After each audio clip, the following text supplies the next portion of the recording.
David Dallas. I'm an old master painting specialist and I'm CEO of Doerr Dallas Valuations. I'd like to be a game warden in an RSPB reserve, possibly David Attenborough if I really got to the top of the tree. Something that completely intrigued me, which is similar to Rachel's answer, I believe, was something I found at Lord's cricket ground.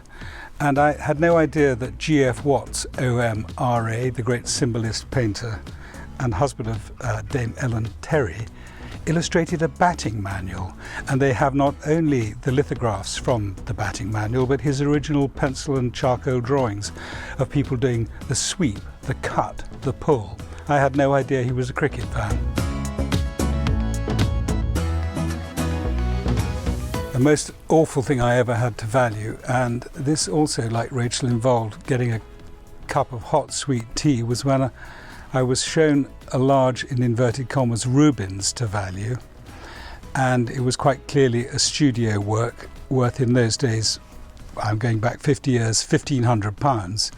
It was contemporary, but it was wrong, and the man had to literally sit down while I got him a cup of tea.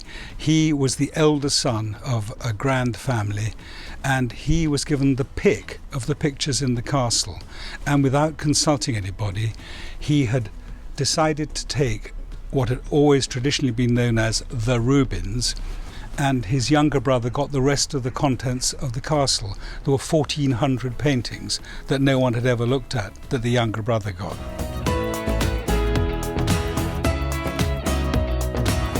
A two-word answer is bird watching. I have lots of hobbies, but ever since I was a very small child, I've loved birds. According to my mother, I was a very slow walker, so she got bored with pushing me around in the pram, and to entertain me she put a bird book in it, and she turned the pages over and said what the birds were. So by the time I could walk at 20 months, which is pretty late, I could identify and name 40 different species of birds. And once you got that kind of head start, you want to know what all the rest are called too. And I'm not that obsessive, but I love bird watching.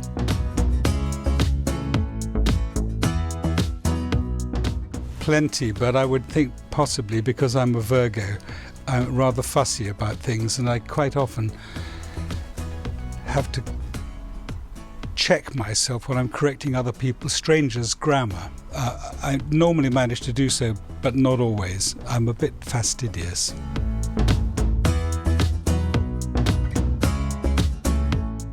Her Majesty the Queens.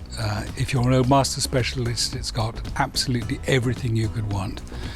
It's got great Renaissance paintings, wonderful Dutch paintings from the Golden Age, 800 folio sheets by Leonardo, 37 Gainsboroughs. I could go on for the rest of the afternoon. If I wanted to catalogue it or value it, I'd have had to have started 50 years ago, and I still wouldn't have finished by now. It's incomparable.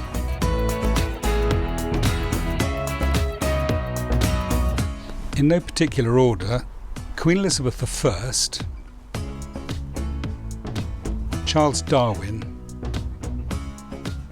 and Martin Luther King, actually in chronological order.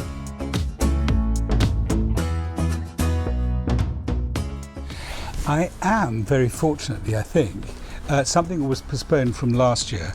I'm celebrating my birthday with my family in Scotland at Applecross, which is opposite Skye and west of Inverness, on the sea at the Applecross Inn, and we will eat seafood, climb mountains, swim in the sea, and I hope go to Skye and see white-tailed eagles, sea eagles, which were exterminated but have been reintroduced and are very successful. They're considerably bigger than a golden eagle, and I've never seen one.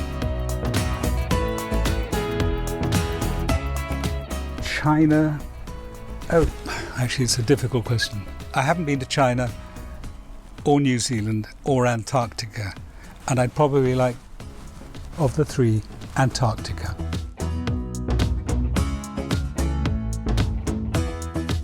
In the heat of the night, probably not known to anyone of a younger generation, it stars Rod Steiger as a cop somewhere in the south, and a young guy he comes across called Virgil Tibbs, who also is a policeman and is played by the young Sidney Poitier, and it's a completely brilliant film. The Sultans of Swing, I mean, I like bluesy pop music, and I can remember exactly where I was on the M4 in Wales when I first heard it, and I thought, what on earth is that?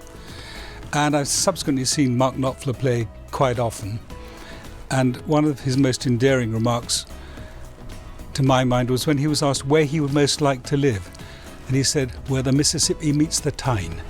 I think it's a very good answer.